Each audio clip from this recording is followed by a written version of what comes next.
Hello दोस्तों, इस video में हम लोग समझेंगे कि साइन, टैन और सेक में जैसे जैसे इन तीनों में हम एंगल बढ़ाते जाएंगे वैसे वैसे इनका वैल्यू बढ़ता जाएगा, और कॉस, कॉसेक, कॉट में जैसे जैसे एंगल बढ़ाएंगे इनका वैल्यू घटता जाएगा। अब इसको याद करने का क्या तरीका है, इसको हम लोग पूरा प्रूफ करेंगे। इसके लिए हमने टेबल बना दिया है ताकि आप लोग समझने में कोई दिक्कत ना हो।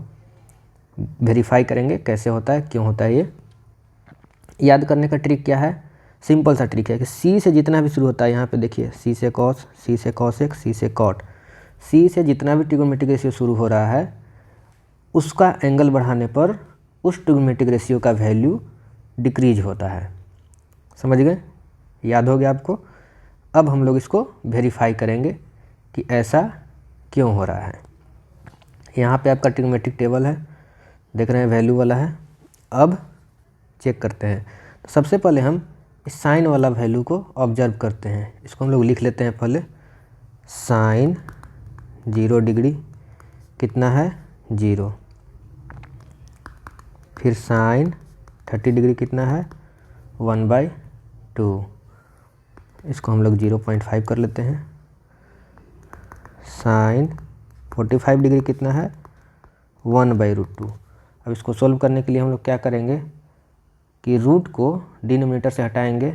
इसके लिए हमें रेशनलाइज करना पड़ेगा, इसलिए कर रहे हैं ताकि कैलकुलेशन इजी हो जाए। ठीक है, √2 का वैल्यू होता है 1.414 डिवाइडेड बाई 2। जब आप 1.414 को 2 से डिवाइड कीजिएगा तो आपका आ जाएगा 0.707। इसको हम डेसिमल के बाद 1 डिजिट तक ही लेते हैं समझने के लिए, 0.7। ठीक है, फिर है साइन 60 डिग्री कितना है, √3/2। इसका वैल्यू होता है 1.732/2। और जब आप 1.732 को 2 से डिवाइड कीजिएगा तो ये आ जाएगा 0.866। इसको हम लोग 0.8 ही मान के चलते हैं। ठीक है, एक डिजिट तक ले रहे हैं ताकि समझ सकें आसानी से। साइन 90 ऐसे 0.9 हो जाएगा। यहाँ पे सेकेंड डेसिमल, इसका सेकेंड जो डिजिट है वो 5 से ज़्यादा है। उतना हम लोग अभी नहीं जाएंगे, अभी बस नॉर्मली चल रहे हैं। ठीक है, ताकि समझने में कोई दिक्कत ना हो। फिर साइन 90, साइन 90 का वैल्यू कितना है, 1। अब देखिए, जो हमने आपको शुरू में कहा था उसका मतलब क्या था। हम क्या बताएं आपको, साइन, टैन और सेक इन तीनों में। तो अभी हम साइन लिखें तो साइन की बात करते हैं। ठीक है, साइन में जैसे ही आप एंगल बढ़ाइएगा उसी प्रकार से जैसे जैसे आप एंगल बढ़ाते जाइएगा वैसे वैसे उसका वैल्यू भी बढ़ता जाएगा। जैसे यहाँ देखिए एंगल कितना है, 0 डिग्री, तो इसका वैल्यू कितना है, 0। ठीक है, यहाँ देखिए एंगल को हमने बढ़ा के कितना कर दिया, 30, तो इसका वैल्यू कितना आ गया, 0.5। देखिए तो वैल्यू बढ़ा ना, इंक्रीज हो गया। फिर हमने एंगल को बढ़ाया 30 से 45, तब इसका वैल्यू कितना हो गया, 0.7। देखिए इसका भी वैल्यू बढ़ गया।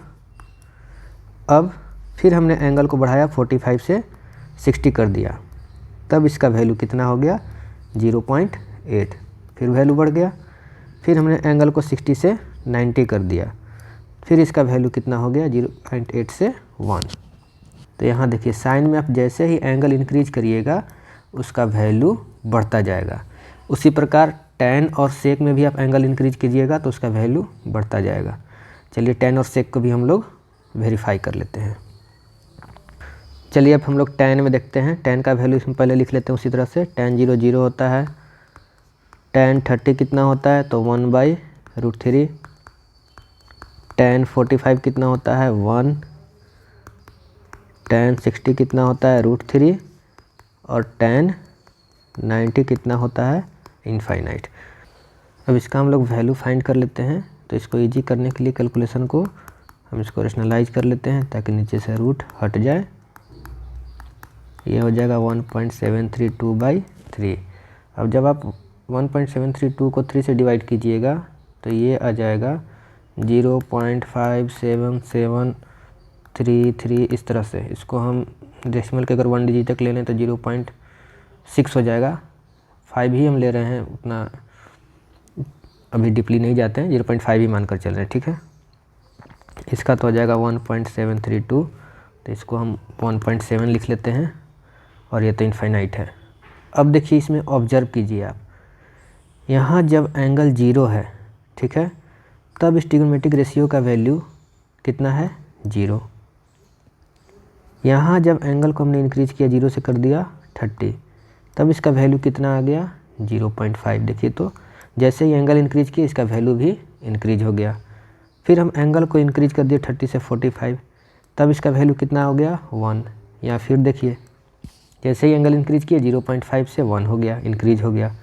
फिर एंगल को हम इंक्रीज कर दिए 45 से 60, तो इसका वैल्यू भी इंक्रीज हो गया। देखिए 1 से 1.7 बढ़ गया ना।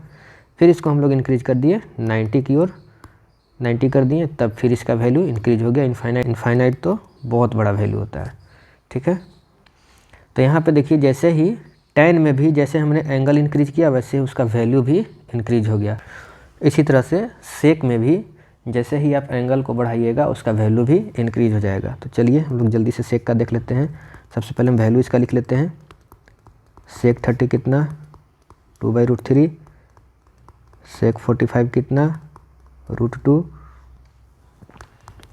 सेक 60 कितना, 2। एंड सेक 90 कितना हो गया, इनफाइनाइट, ठीक है। ये तो 1 ही है, इसको हम लोग थोड़ा इजी कर लेते हैं, तो रेशनलाइज कर लेंगे ताकि कैलकुलेशन इजी हो जाए और रूट से हमको मुक्ति मिले। 2√3/3, 2 × 1.73 2/3, इसको जब आप मल्टीप्लाई कीजिएगा तो हो जाएगा 3.464/3, इसका मतलब 1.154 समथिंग आता है। इसको हम लोग 1.1 ही रखते हैं, ठीक है। √3 का वैल्यू 1.4 रखते हैं, इसको हम 1 डिजिट तक, ठीक है। अब ये तो 2 है ही और ये इनफाइनाइट है। चलिए इसको हम लोग ऑब्जर्व करते हैं। यहाँ देखिए सेक में जब एंगल 0 है तब इसका वैल्यू 1 है। सेक 0 का वैल्यू 1। एंगल को हम अब इंक्रीज कर दिए, 0 से कितना कर दिए, 30, तब इसका वैल्यू कितना हो गया, 1.1। 1 से इंक्रीज हो गया, बढ़ा ना। फिर हम एंगल को जैसे ही इंक्रीज करते हैं 30 से 45, तब इसका वैल्यू कितना हो जाता है, 1.4। फिर इसका वैल्यू इंक्रीज हो गया। फिर 45 से कर रहे हैं 60, तब इसका वैल्यू कितना हो गया, 2। फिर से इसका वैल्यू इंक्रीज हो गया। अब 60 से कितना कर दिए हम, एंगल को बढ़ा करके 90, तब इसका वैल्यू कितना हो गया, इनफाइनाइट। इनफाइनाइट मतलब बहुत बड़ा वैल्यू।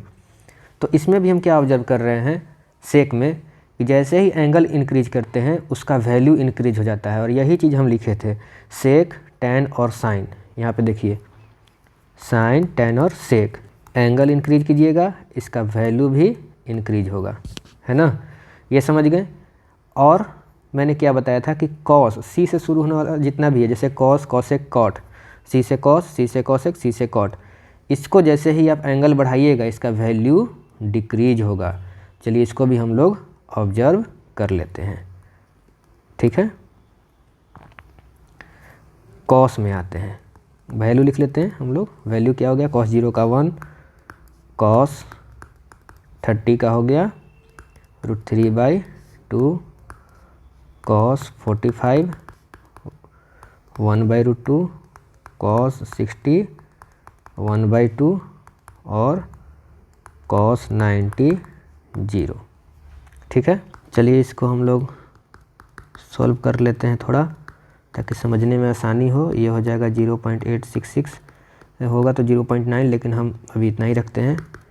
1.√2, इसको जब आप करिएगा सोल्व तो ये कितना हो जाएगा, √2/2, मतलब 1.414/2 हो जाएगा, 1.414/2, और इसका वैल्यू आएगा 0.707। इसको हम 0.7 ही रखते हैं। ये हो जाएगा आपका 0.5 और ये 0। अब यहाँ पे आप ऑब्जर्व कीजिए, एंगल हम कॉस में 0 है, तब कॉस 0 का वैल्यू कितना, 1, ठीक है। एंगल को हमने इंक्रीज किया, 0 से 30 कर दिया, तब कॉस 30 का वैल्यू कितना हो गया, 0.8। ये देखिए डिक्रीज हो गया, पहले 1 था, 0 था, जैसे ही एंगल इंक्रीज करके हमने 30 किया इसका वैल्यू डिक्रीज हो गया, 1 से 0.8 हो गया। फिर हमने एंगल को और इंक्रीज किया, 30 से 45 कर दिया, इसका वैल्यू और डिक्रीज हो गया, 0.8 से 0.7 हो गया। फिर हमने एंगल को 60 कर दिया, इसका वैल्यू फिर से डिक्रीज हो गया, 0.7 से 0.5 हो गया। फिर हमने एंगल को और इंक्रीज किया, 60 से 90 कर दिया, फिर इसका वैल्यू और डिक्रीज हो गया, 0.5 से 0 हो गया। समझ गए?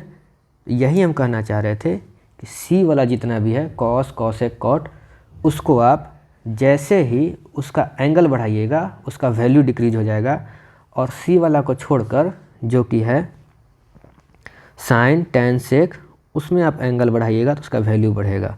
कॉसेक, कॉट को भी आप वेरीफाई कर सकते हैं।